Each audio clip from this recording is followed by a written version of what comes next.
Muy buenas tardes. Buenas tardes. Los jueves culturales, en verdad, hoy día estamos con un tema verdaderamente importante. Revisé antes de esta reunión un poco de la historia del fútbol. No se sabe bien su origen, si es francés o es inglés, ¿no? Miren, data desde la Edad Media, ¿no? Que se jugaba con un balón, con una bola redonda de cuero y dentro había paja, ¿no? Heno, ¿no? Y era muy violenta, ¿no? Era de una parroquia versus otra, y habían heridos y qué sé yo. Este juego se mudó a Inglaterra y de Inglaterra volvió a Francia.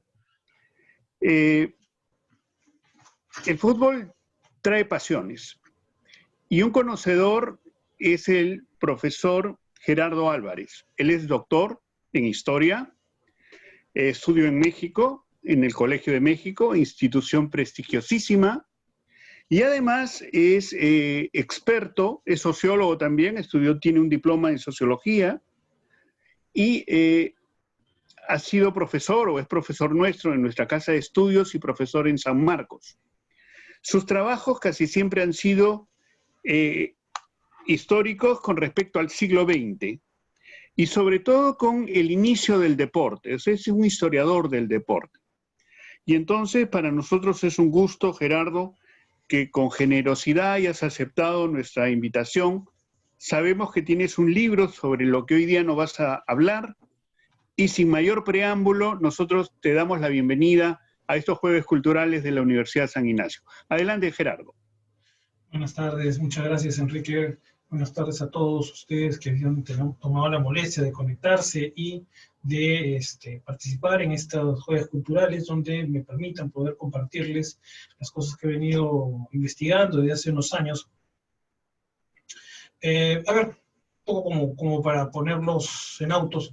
Hace unos meses publiqué un libro pequeño que es sobre el fútbol en Lima, difusión y popularización, 1892-1912, básicamente tratando sobre la primera etapa de difusión del fútbol. Todo lo que quiero compartirles hoy, obviamente no puedo hablar de todo el libro, pues sería algo demasiado largo, no quiero aburrirlos. Básicamente, dentro de la gran pregunta que plantea el texto de cómo es la difusión del fútbol en Lima y Callao, establecer básicamente, por eso llamaba a los actores de esta difusión inicial. ¿De acuerdo? Entonces, sin más preámbulo, paso a contarles un poco lo que quiero compartirles en esta tarde, ya noche, ya casi noche, sobre los protagonistas de esta difusión.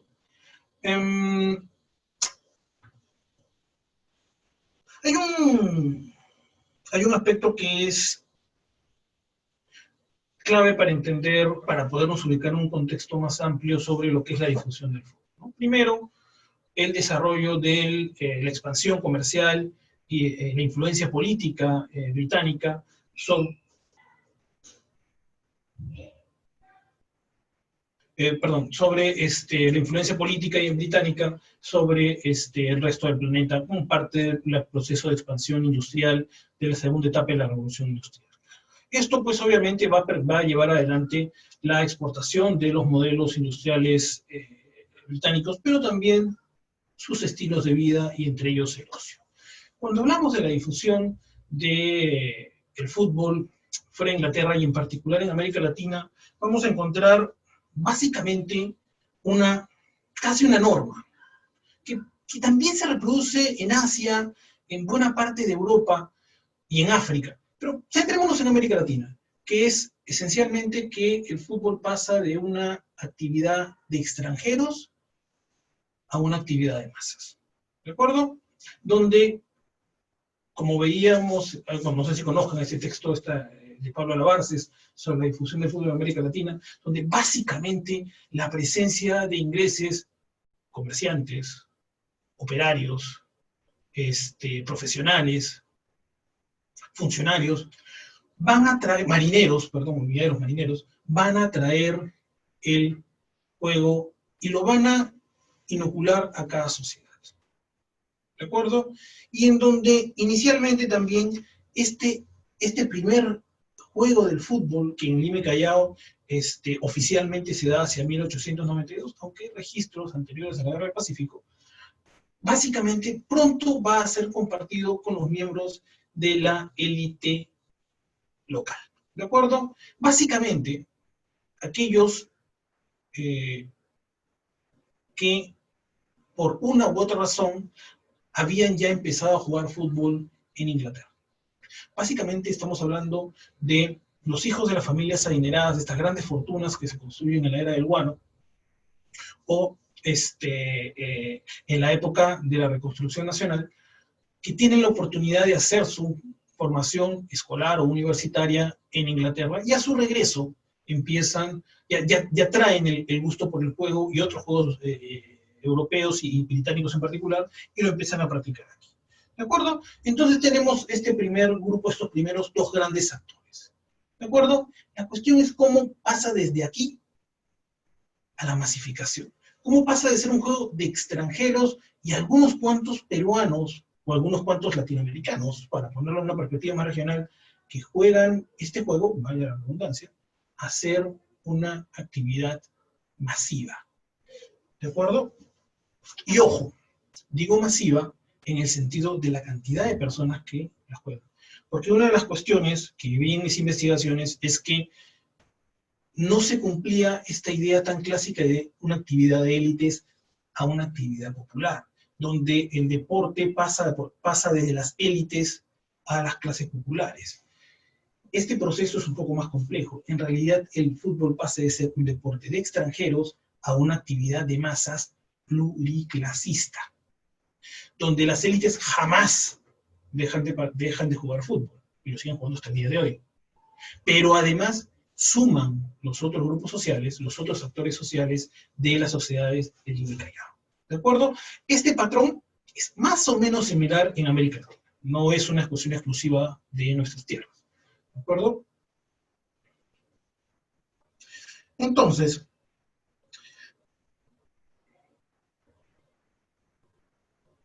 la cuestión que va a pasar también dentro de este proceso, que también se da en América Latina, es que en este tránsito, en esta masificación, hay una apropiación.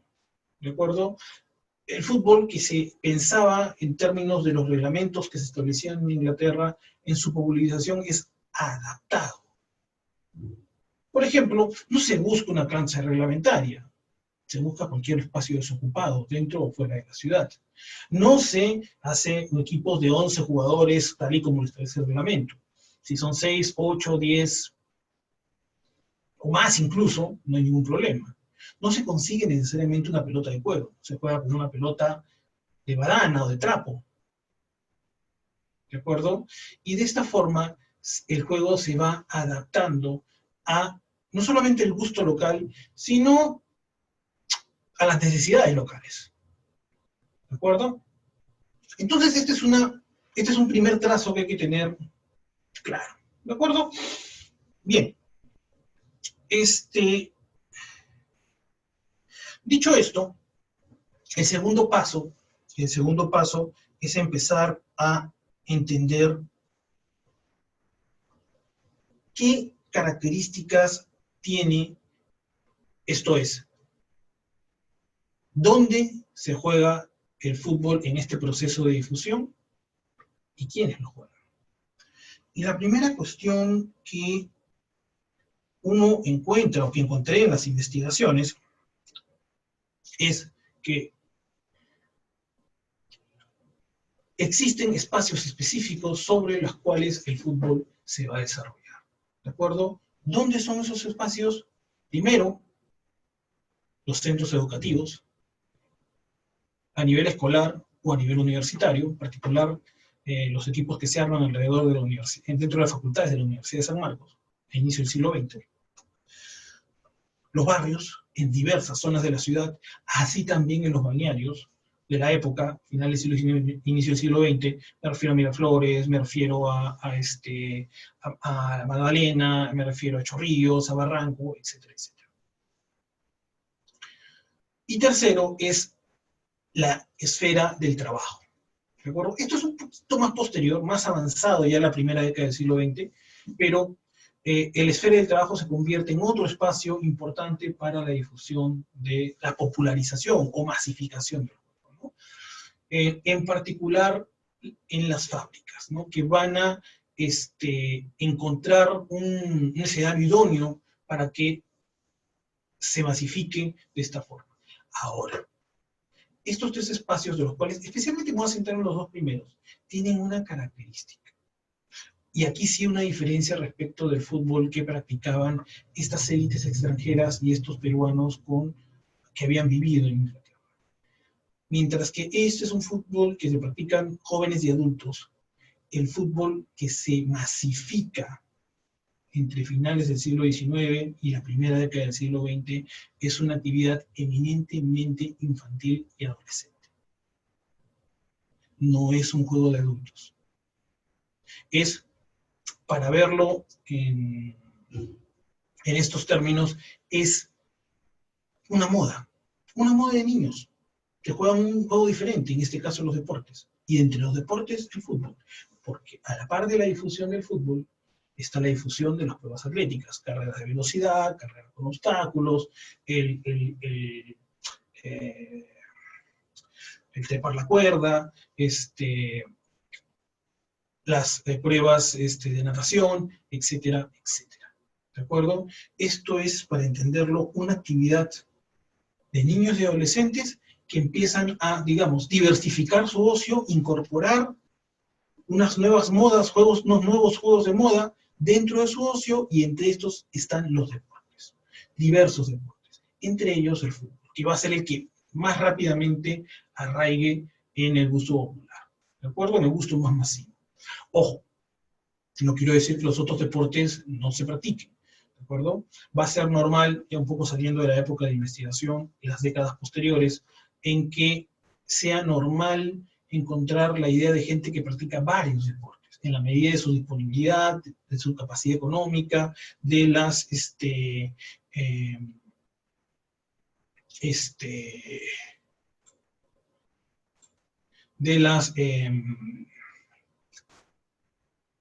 disponibilidad de recursos, de infraestructura, logística, etcétera, que cada deporte disponía. ¿De acuerdo? Entonces es normal que uno encuentre a alguien que practica fútbol, pero al mismo también practique algún tipo de prueba atlética, o que practique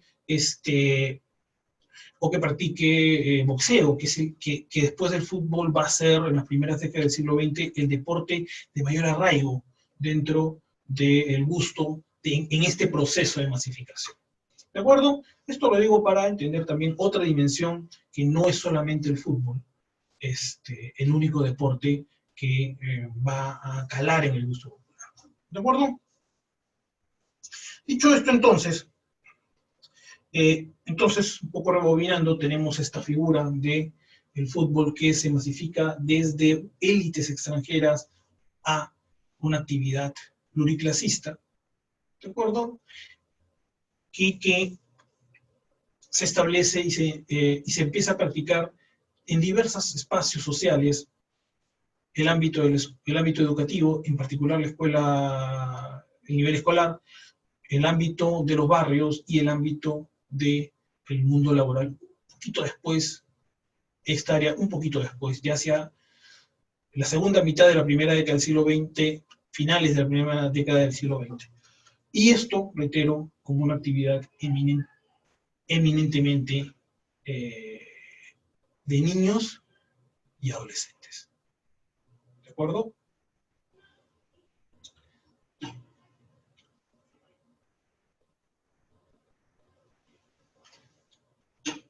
Bien. ¿Cómo es la difusión en estos espacios? ¿De acuerdo? Entonces pasemos al siguiente aspecto de la charla. Ya hemos hecho una ruta de transformación y empezar a ubicar los espacios. Hay que asumir, pues, que hay grandes diferencias entre Lima del 900 obviamente, las décadas posteriores, más hacia nuestro presente. Estamos hablando de una ciudad mucho más pequeña,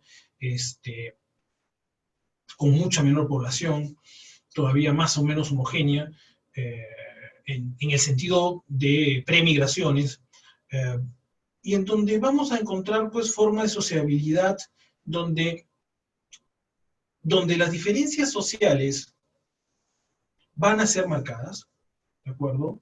Pero es una ciudad donde todavía los grupos sociales conviven entre sí. Ya no es la ciudad moderna, donde las dimensiones de territorio que ocupa una ciudad, donde el volumen de población que existe hace que la población viva en determinados espacios de la ciudad. Aquí no.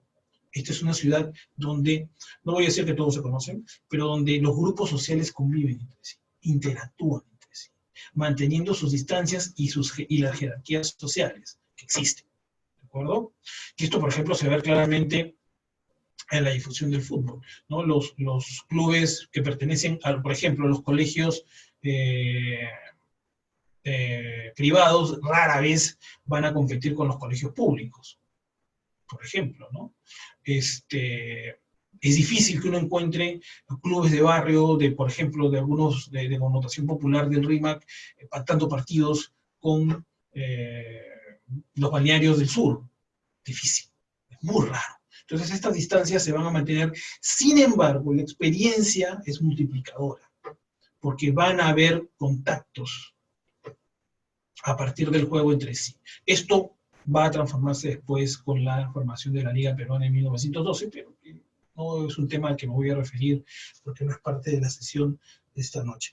Entonces, para ir avanzando, pasemos primero al tema de la escuela. ¿Cómo es, qué características tiene la difusión del fútbol en las escuelas? Entenderán pues que con niños en edad escolar, con adolescentes en edad escolar, el fútbol prácticamente se convierte en la creación de equipos, primero que representen a los colegios y después la formación de clubes. ¿De acuerdo? Hay que resaltar que ¿por qué se forman primero clubes de colegio? Porque muy tempranamente los deportes van a ser como una actividad aprobada por la mirada pedagógica de la época. Y tan aprobada que muy tempranamente, ya desde 1899, se van a organizar los primeros torneos de fútbol que no van a ser obviamente entre adultos, sino entre niños, entre equipos de los colegios. Ese primer torneo que se celebra en 1899 como parte de las actividades de las celebraciones de las fiestas patrias de ese año, va a tener como ganador al Colegio Guadalupe, quien va a repetir el plato al año siguiente. La experiencia va a ser tan exitosa que se va a continuar elaborando estos tipos de competiciones, y el Callao va a iniciar las propias en 1902 y va a continuar haciéndolas también a lo largo de los siguientes años. Entonces, es importante señalar pues, que las primeras competencias, los primeros campeonatos, no van a ser pues entre los clubes de adultos, entre los clubes, ni siquiera entre los clubes de las élites. No, van a ser torneos infantiles. ¿De acuerdo? Los primeros campeonatos como tal no van a ser los que organicen las asociaciones, sino, repito, torneos infantiles. ¿Por qué torneos infantiles? Porque ¿por qué el énfasis en darle importancia a estas actividades infantiles? Porque dentro de la lógica del pensamiento de la época, la mirada higiénica que estaba en boga, se pensaba que los deportes iban a ser uno de los medios adecuados para la transformación del peruano, de ese peruano, y que abandonemos esa imagen de ese peruano frágil y débil, taciturno y poco decidido, que había sido derrotado en la Guerra del Pacífico por hombres decididos, por hombres firmes, por hombres valientes, por hombres resolutos, cuya actitud se traslade a la vida cotidiana, al mundo del trabajo, al mundo de la esfera pública, y sea uno de los motores para enrumbar al Perú en los senderos del progreso. Se tenía la idea en la época de que había que emular a las conductas de los grandes, de los países desarrollados, en este caso Inglaterra, y practicando sus deportes, se iba a inocular esta suerte de espíritu que había llevado a los ingleses a ser la potencia más importante del planeta en ese momento. Y esto era parte, pues, de las miradas modernizadoras que existía en el Perú de ese entonces. Ahora, como les decía hace un momento, pues además del Colegio Guadalupe, otros colegios importantes de ese momento, en términos de estos torneos infantiles, van a ser, por ejemplo, el equipo del Colegio Mercedarias de Barrios Altos y el Colegio de José Pardo de la capital. ¿De acuerdo? Ahora, ¿cómo funcionaba un poco la cuestión interna de la organización de equipos dentro de los colegios?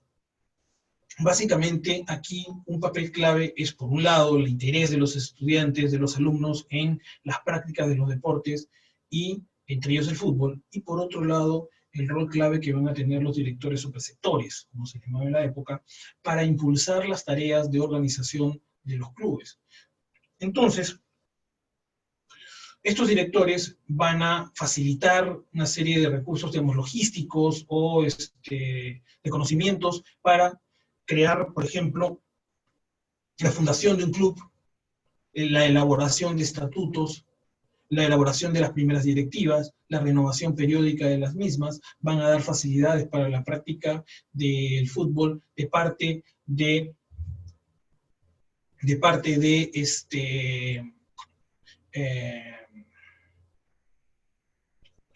de los alumnos. Algunos clubes, algunos colegios incluso más adelante van a desarrollar su propia logística deportiva.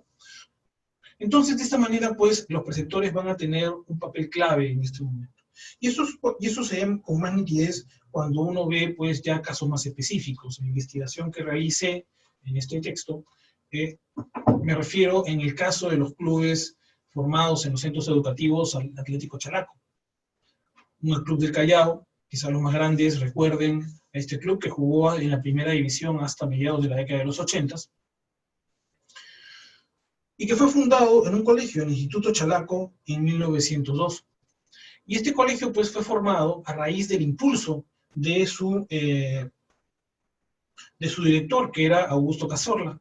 Y los primeros años del club, cuando todavía era un club escolar y un club infantil, van a ser claves sus siguientes directores. Me refiero a Horacio Urteaga y a Juan Tizón.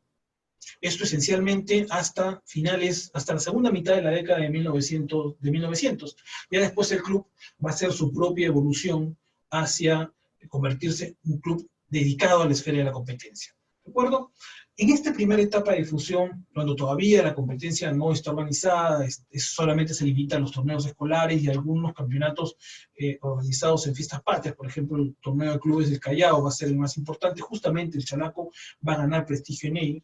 Básicamente, pues, el Atlético Chalaco vamos a verlo como un club que va a hacer este tránsito que muchos no van a poder hacer, muchos clubes no van a poder hacer, de convertirse de club infantil, repito, a un club de la competencia. Así, formado en 1902, en 1908 ya lo encontramos con un local propio en la avenida Sáenz Peña, y donde además tiene una vida institucional interna. Las fuentes revisadas, los diarios de la época muestran, pues, que hay reuniones de directivas periódicas, se emiten los comunicados de decisiones de las directivas, hay reuniones sociales, y a partir de ella podemos ver, pues, cómo ya el interés hacia la esfera de la competencia empieza a dar, ¿no?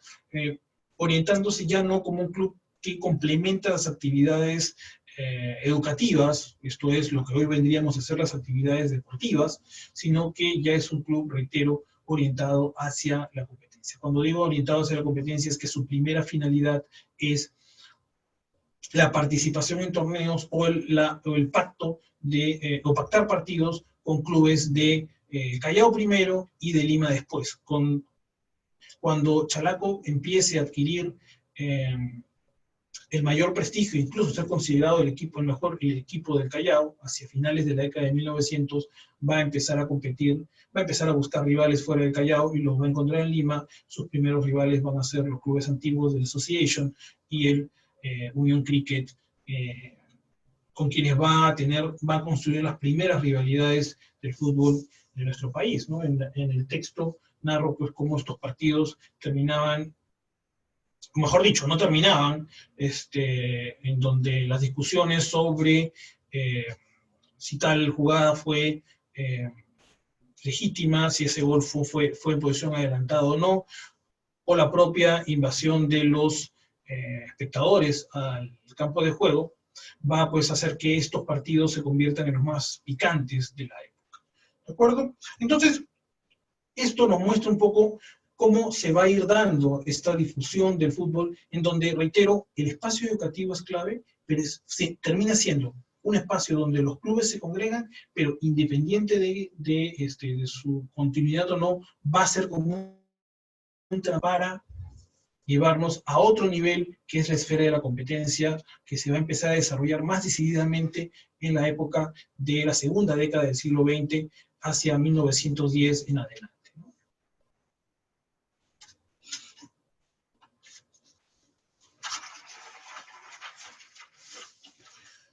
El otro gran espacio de desarrollo de la difusión del fútbol son los barrios, ¿de acuerdo? Y aquí también se va a continuar la lógica de que los principales clubes de barrios van a ser conformados por niños y adolescentes.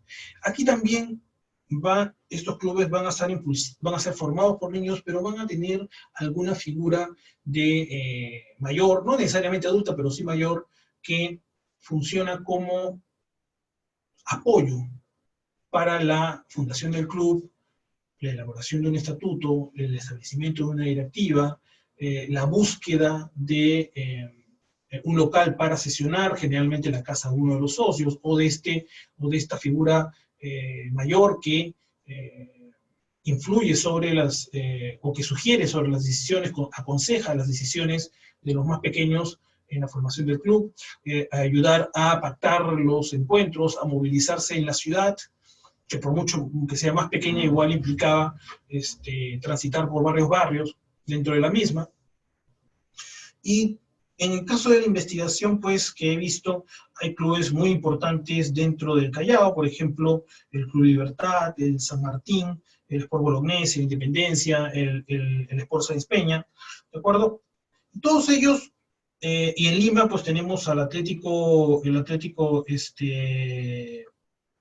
Grau, el Sportivo Alianza, pero obviamente el más importante de todos estos es sin duda el Sport Alianza, hoy conocido como Alianza Lima, que es de los clubes de barrio el único que ha logrado sobrevivir hasta el día de hoy, ¿no? Es un inusual caso de un club de una asociación civil barrial que ha logrado su subsistencia atravesando por diversas etapas, con marchas y contramarchas, y tener más de 100 años de existencia. Ahora, pero regresemos a la etapa inicial de los clubes de barrio, ¿no? ¿Cómo es posible que estos clubes de barrio subsistan? Evidentemente, pues, además del apoyo de esta figura ascendente, con influencia, que aconseja a los más pequeños, está claro, pues, de que lo favorece, lo permite el desarrollo de relaciones horizontales, de lealtad, específicamente, y como las amistades o de sociabilidad básica, que son los entornos familiares dentro de las familias extendidas de la época. Decía entonces, pues, que el caso de Alianza Lima es el más importante, dado que fue el más exitoso porque es el club que sobrevive a toda esta etapa inicial y se mantiene hasta el día de hoy. Como muchos saben, seguro, Alianza Lima tenía un nombre original de Sport Alianza y fue fundado en 1901 en la calle Cotabambas, en el centro de Lima. Donde inicialmente, pues, los fundadores eran niños, adolescentes. ¿Cómo sabemos esto? No solamente por las fuentes que he revisado, sino también existe un estudio sobre que es sobre el mismo, que fue realizado por Martín Benavides, el actual ministro de Educación, no es Cherry, por favor, solo lo menciono, que escribió un libro sobre Alianza y sus orígenes hace unos 20 años, un poco más de 20 años que fue publicado. Tengo entendido que fue su tesis de licenciatura. Y él nos muestra, pues, que hay él derriba algunos mitos en este texto que se asumían como tales, que nos sirven para entender los orígenes de Alianza Lima y su subsistencia como club barrial. Primero, como les decía, no era un club de adultos, era un club de niños y adolescentes. Segundo, no era un club de afroperuanos, era un club interclasista. ¿De acuerdo? Donde analizando a los fundadores y las actividades económicas de los padres, vemos pues que tenías entre los fundadores migrantes italianos, los Pedreschi, ¿de acuerdo? Migrantes chinos, los Cucalón, tenías diversas actividades productivas, desde pequeña empresa, el padre de los Pedreschi tenía un pequeño negocio, o otros miembros, otros padres de los clubes tenían una empresa de elaboración de cigarros, hasta comerciantes de verduras, o otros de los muchachos cuya madre era la cabeza de familia y se encargaba esencialmente de lavar ropa. Entonces vemos pues que hay una diferencia social dentro de los componentes de Alianza Lima, sin que esto sea un conflicto para la subsistencia del club. Y por otro lado, la procedencia étnica. Como les dije, hay peruanos, hay mestizos, hay también descendientes de italianos y hay también descendientes de chinos. En ese sentido también este texto de Benavides muestra pues este carácter pluriclasista e interétnico y no exclusivamente afroperuano como durante mucho tiempo se creyó. Los orígenes de Alianza Lima son bastante oscuros en el sentido de que se sabe muy poco de ello. A diferencia de lo que pueda pasar con otras instituciones cuyos registros se quedan en los diarios de la época de Alianza Lima, casi no hay registros. ¿De acuerdo? Las primeras noticias del club aparecen recién hacia 1910, 1911. Esos primeros años, de la poquísima información que existe o que se puede intuir, establecemos pues que Alianza Lima va a ir pasando de un club infantil de barrio, probablemente con periodos largos de inactividad, a un club que empieza, como el caso del Chalaco, a enfocarse en la competencia. Hacia 1910 ya es decididamente un club donde, por razones obvias, los fundadores ya dejaron de ser niños entre 8 y 15 años, perdón, y ya se convierten en jóvenes o adultos jóvenes y empiezan a practicar regularmente en la competencia. ¿De acuerdo? Ya en la década de 1910 empieza a ver pues ya las participaciones de Alianza Lima de forma más decidida, pactando partidos con otros clubes de Lima, Callao y Balnearios, y asimismo participando en los primeros torneos de competencia, hasta la fundación de la Liga Peruana de 1912, donde Alianza Lima participa como fundador y en la que integra el primer torneo. Paréntesis ahí, quizás muchos no lo sepan, el primer antecedente de la Federación Peruana de Fútbol, fundada en 1922, es esta Liga Peruana de 1912, que en la práctica era una liga de Lima y el RIMAC. ¿De acuerdo? Nunca los clubes del Callao nunca terminaron de integrarse, más bien van a formar sus propias ligas unos años después. Pero básicamente fue el primer intento de aglutinar a clubes en la elaboración de lo que yo he venido a llamar la competencia en serie. Esto es la realización de una competencia organizada, serializada, porque cada año, en más o menos las mismas fechas, se jugaba entre junio y septiembre, en el mismos lugares, el campo de Santa Beatriz,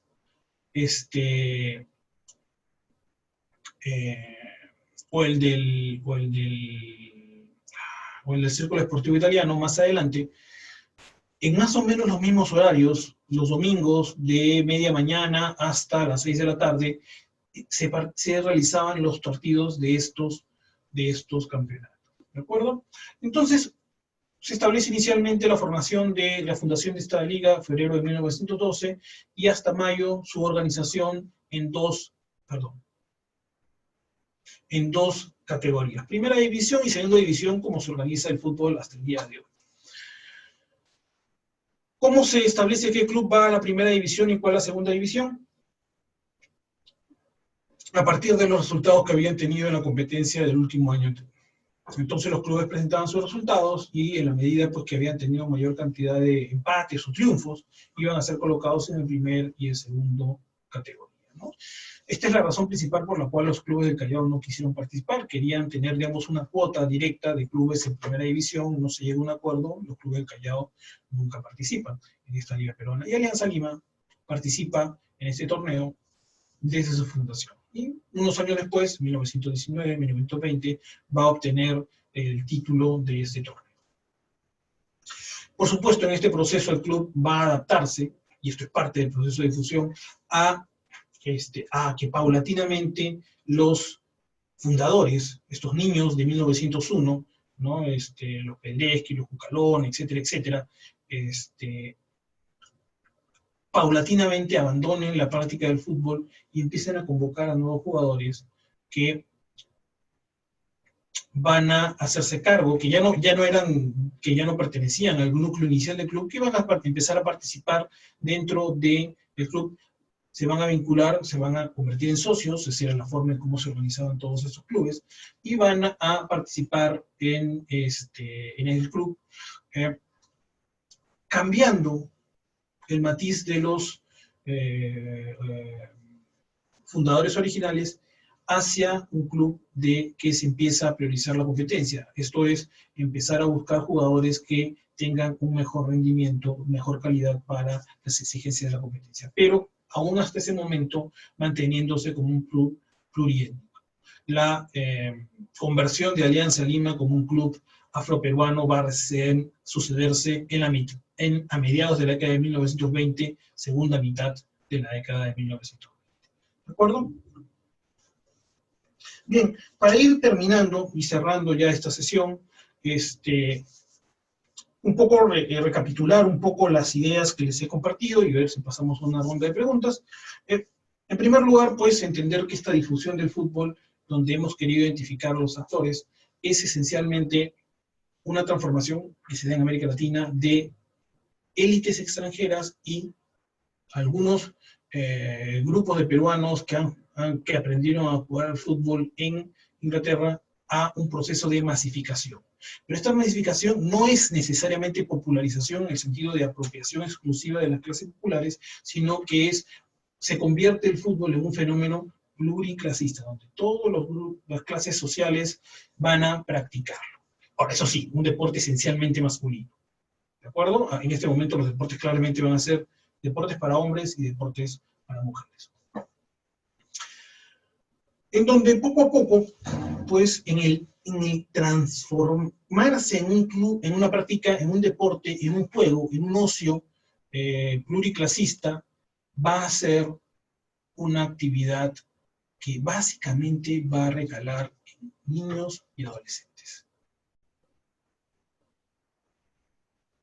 Va a ser una moda, un nuevo juego para ellos, que los separe y los distancia de los juegos de los adultos. ¿De acuerdo? Todo esto, repito, dentro de la lógica del discurso higiénico que buscaba que a través de los deportes se adquirieran las actitudes morales, el espíritu de las naciones desarrolladas, y que esto contribuyera, o sea, uno de los factores que contribuya para la transformación del peruano, de ese peruano taciturno, débil, frágil, que había sido derrotado en la Guerra del Pacífico, a uno decidido, enérgico, fuerte, valiente, que era lo que requería el país para enrumbarse en los senderos del desarrollo. ¿De acuerdo? Dicho esto, entonces, esta actividad esencialmente se da dentro de de los barrios y las escuelas, donde siempre va a haber la figura de alguien que va a terminar siendo como un consejero y guía para la formación de los clubes de los niños, tanto en las escuelas como en los barrios. En la escuela va a ser el director, en los barrios alguna figura ascendente. Bueno, en el caso del colegio, ponía el caso de Augusto Cazorla, de Juan Tizón, de Horacio Urteaga, directores del Instituto Chalaco, cuando veamos el caso del Atlético Chalaco. En Alianza Lima va a ser Adolfo Pedeschi, que es hijo de inmigrantes italianos y que va a ser el padrino del club durante los primeros 25 años, 28 años de la creación del club hasta la década, hasta mediados, segunda mitad de la década de 1920. ¿De acuerdo? Y esto pues va a fortalecer un lazo que era muy común en la época, que eran los lazos de paternalismo y padrinaje,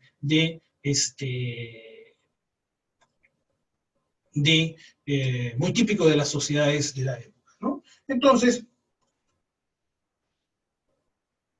esto va a derivar pues que de que los clubes, la mayoría de ellos van a desaparecer en esta primera etapa, pero que los que sobrevivan, por eso ponía el caso de estos dos, van a transformarse en clubes que se orientan, que su salvavidas va a ser orientarse hacia la competencia, que se va a extender desde 1910 en adelante. Sin nada más que agregar, les agradezco su atención. Muchísimas gracias. Muchas gracias. Gracias, Enrique. Gerardo, estamos muy contentos con todos los conocimientos. Yo estaba feliz porque estudié en el Guadalupe, así que tú imagínate. Ah, eres guadalupano, no sabía. Viví eso, porque veía al doctor Chiarella o al profesor Chiarella reclutar alumnos, ¿no?, de todo el Perú, etc. Mira, entonces quedamos a una parte simpática. Les he pedido y les pido a los participantes que hagan sus preguntas por el chat. Y a ver, y los vamos mirando y tú vas aglutinando. A ver, vamos a ver si han respondido. A ver si hay alguna. Está bien, ¿no? Te dan las gracias. Muchas gracias a ustedes por la asistencia, por Mira, todos te dan gracias. Nomás parece que no hay preguntas. A ver, Claudia Melisa me hace una pregunta. ¿En qué año comenzó la competencia entre clubes? Si vamos a ubicarla como, a ver, te explico la diferencia entre pactar partidos y realizar competencia, ¿de acuerdo? Pactar partidos era, digamos, yo tengo un club, tú tienes uno, pactamos un partido, quedamos en una fecha, en una hora. Entonces, ese tipo de partidos tenemos registros desde 1892. Cuando hablamos de competencia es cuando yo tengo un club, tú, Claudia Melisa, tienes el tuyo, Enrique tiene el suyo, y Enrique tiene otro amigo que tiene un club.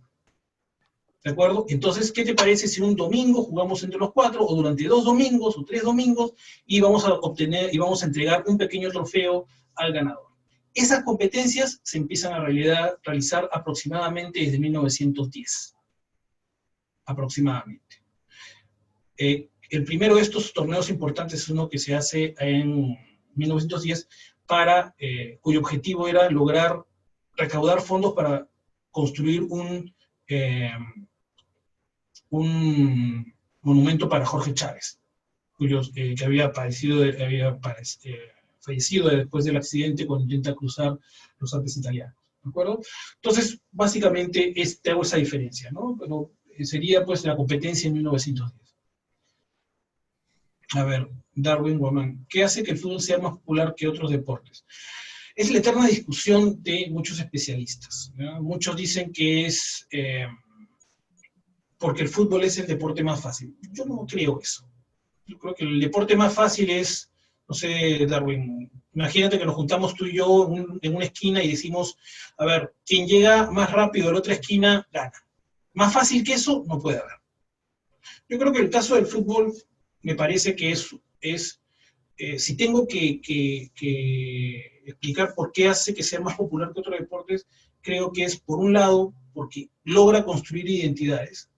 Y cuando mencionaba, pues, el caso del desarrollo en clubes barriales y clubes en escuelas, es básico cómo estos espacios terminan siendo aglutinadores de las primeras ideas de identidad Alianza va a llegar como club de barrio a la etapa de formación de identidades, que es en la década de los 20. Ahí va a aparecer Universitario de Deportes, aún como federación universitaria, centrando a los estudiantes de San Marcos, y poco a poco también van a aparecer los clubes del Callao, el Chalaco, el Boys, y van a empezar a construir identidades. Yo creo que si algo sucede, si algo le confiere ese carácter de popular, creo que es la capacidad del fútbol, entre comillas, capacidad de crear identidades, cosa que en otros deportes individuales y colectivos no lo encuentran. A ver, Jonathan me pregunta, ¿por qué el fútbol peruano tuvo que esperar 36 años para poder llegar a un mundial? A ver, me salgo un poco del tema, te voy a dar mi opinión. Yo creo que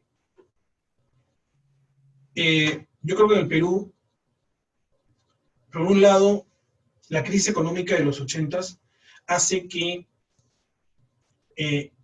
acá en el Perú no entendamos los cambios que se están dando en el fútbol, ¿de acuerdo?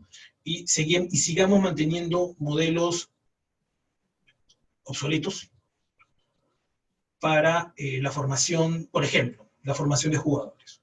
Entonces nosotros seguíamos teniendo la idea de que los jugadores aparecen.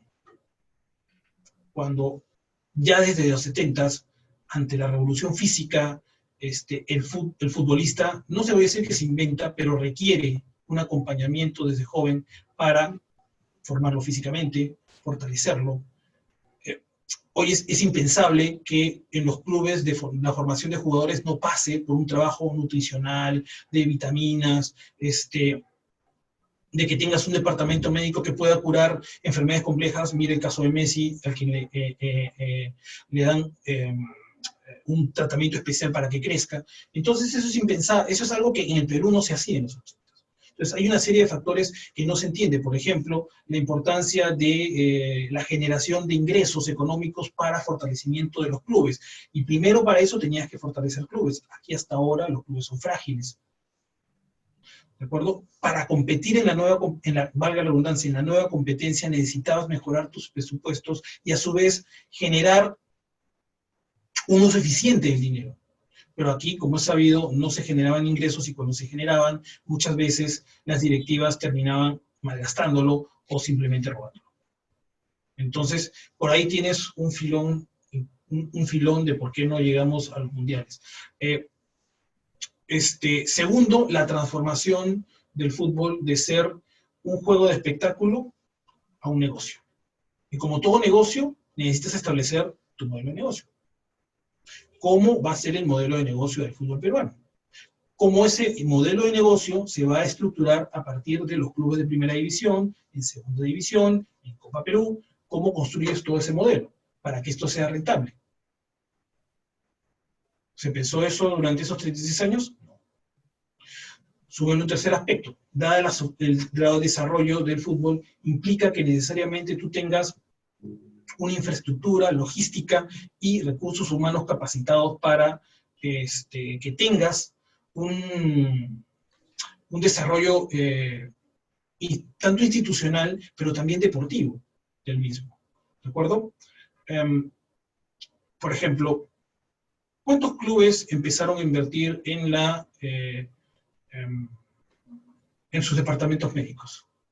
Para que puedan tratar lesiones o empezar a mejorar la calidad de respuesta, la capacidad física de sus jugadores, recomendando dietas especiales, alimentación especial, trabajos especiales, ¿de acuerdo?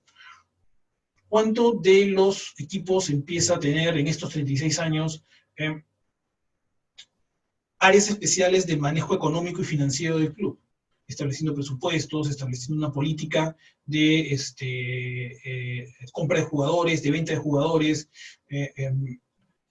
para seguir manteniéndose competitivos, al menos en el ámbito regional, en el ámbito sudamericano. ¿De acuerdo? Entonces, ahí tienes algunos elementos de un tema que es bastante amplio sobre por qué durante 36 años no pudimos ir. Finalmente vamos a un mundial no porque solucionemos esos problemas, sino porque, digamos, arreglamos un poco la casa dentro de la federación. Sale Burga, se nombra una nueva presidencia, esa presidencia despega, digamos, separa las labores estrictamente burocráticas y administrativas de la federación de las labores deportivas, que empiezan a recaer en manos de oblitas, y desde ahí se empieza a tejer todo el aparato estrictamente deportivo. Entonces, algo tan simple como eso es factor crucial para que no sucediera lo que sucedía antes, donde las tareas, los intereses políticos dentro de la federación terminaran contaminando las tareas deportivas. Entonces, creo que es un poco, te ofrezco algunas de las pistas de algún tema que es mucho más complejo, que daría para mucho más sobre el mismo, pero me parece que por ahí van algunas de las cosas que creo por la cual Perú no fue a los mundiales durante 36 años, y que además si no la solucionamos no nos garantiza que vayamos al próximo, además. A ver, te agradezco, Renato, que te haya gustado la conferencia. A ver, Harold, entonces usted considera que el éxito o fracaso del peruano, de fútbol a nivel internacional, va directamente ligado al nivel económico del país. A ver, sí, a ver, yo creo que al fútbol peruano lo afectó a la crisis de los 80, sin dudas. ¿De acuerdo? Ahora, una crisis no necesariamente determina el éxito o el fracaso de una selección. A ver, te lo pongo de otra manera. Los mejores años de crecimiento económico del Perú fueron entre 2005 y 2012, 13. ¿Cómo nos iba con la selección? Todo lo contrario, debes recordar la selección que dirigió Chemo del Solar, la selección que dirigía Marcarián. ¿De acuerdo? No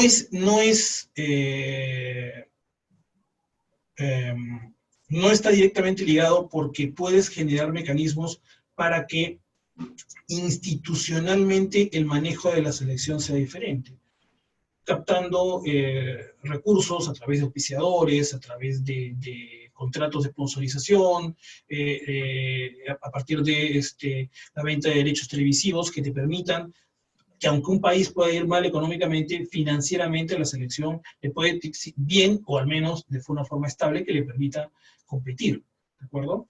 Entonces me parece que es un poco la situación. Hay influencia, pero no necesariamente determina. A ver, Gonzalo, me preguntas, ¿usted qué cree que deba suceder para que en el futuro los clubes peruanos puedan volver a destacar a nivel internacional? Uy, eso está difícil. A ver, no está claro de que los clubes tienen que volverse entidades que tienen que, no digo que tengan que privatizarse, pero que tienen que entender que el manejo económico tiene que ser muy profesional. Que el manejo deportivo tiene que ser tiene que recaer en manos especializadas. En gente que, a ver, ¿cuál es la tendencia mundial? Hasta hace un tiempo había la tendencia de tener un manager y un entrenador. Hoy día ves al entrenador de Liverpool, se me fue el nombre, que él hace las dos funciones. ¿De acuerdo? Entonces, este es un trabajo especializado. ¿De acuerdo? Entonces, ¿cómo lo vamos a asumir aquí?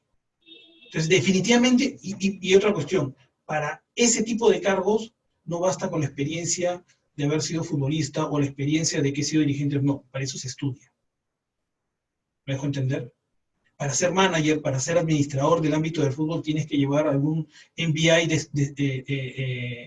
especializado en gestión deportiva. A eso me refería con capacitación de recursos humanos. Entonces, esa es parte de la profesionalización.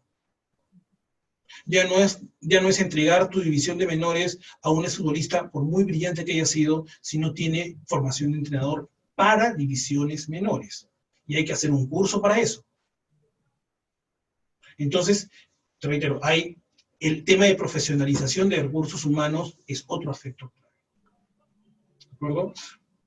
Yo no te puedo ofrecer un recetario, pero digamos, creo que apunta hacia, por un lado, para resumírtelo, en un manejo mucho más profesional de los recursos humanos y establecer el modelo de negocio con que vas a fusionar, el tipo de institucionalidad que vas a establecer, ¿de acuerdo? Dentro de los clubes siempre hay política, ¿de acuerdo? Pero establecer un grado de institucionalidad que no afecte el manejo económico, y por otro lado, el tema deportivo, que requiere de una especialización, ¿de acuerdo? Donde necesitas recursos humanos capacitados, ¿de acuerdo? Entonces me parece que empezar con estos 3 ítems es el punto de partida para un proceso de recuperación de los clubes peruanos para que puedan volver a ser competitivos a nivel al menos local, a nivel regional, a nivel sudamericano.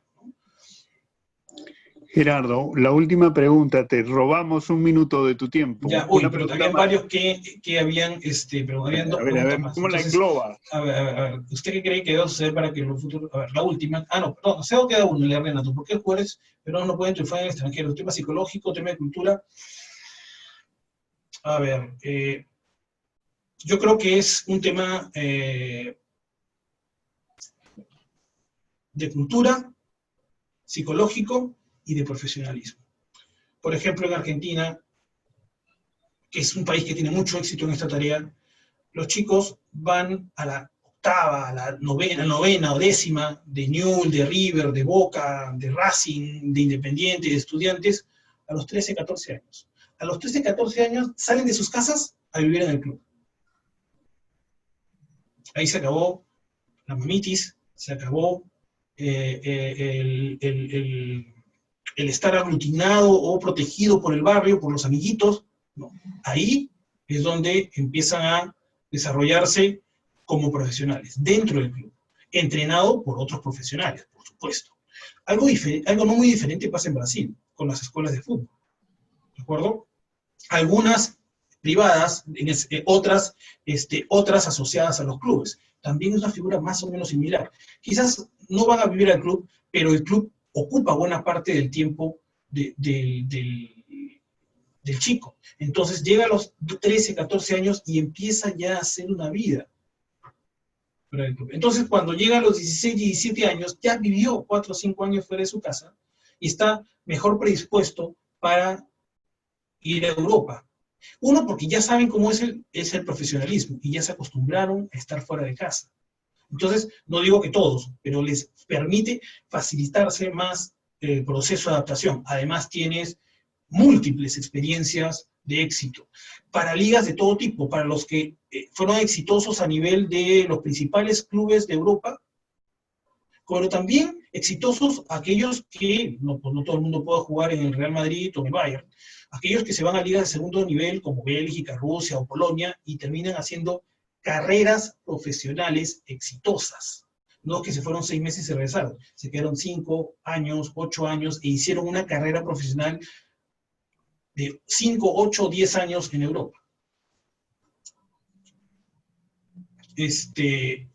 Bueno, creo que nos quedamos ahí por el tema de tiempo. Sí. Te agradecemos, Gerardo. Me tenía una pregunta más, un comentario. Sí, nunca alcanza el tiempo. Les agradezco a ustedes sus preguntas, les agradezco haberse conectado, es muy, muy grato poder conversar sobre estos temas y además de salir un poco de los temas de investigación y hablar un poco también de los temas de actualidad del fútbol. Te felicitamos por tu investigación. Muchas gracias, Enrique. Invitamos, el día de mañana tenemos un recital de poesía a todos los asistentes a las 4 de la tarde con William Siguas, un estupendo iqueño poeta joven que de poesía desde el barro, ¿no? Y entonces vamos a darte las gracias y ofrecerte un aplauso virtual, querido Gerardo. No puede ser físico, pero sí virtual. Y agradecerte mucho que hayas colaborado con este Jueves Cultural. Muchas gracias a ti por la invitación y por tus conocimientos en esto. Muchas gracias. Y gracias a todos. Síganse conectados. Síganos en las redes, por favor. Tenemos todas nuestras actividades, están en las redes. Visítenlas, las de biblioteca, por favor, mírenlas. Muchas gracias. Gracias, Hassan. Gracias, Mónica. Gracias, Susana. Muy amables. Buenas tardes. Muchas gracias. Hasta luego. Muchas gracias. Buenas noches a todos. Gracias a ti, Gerardo.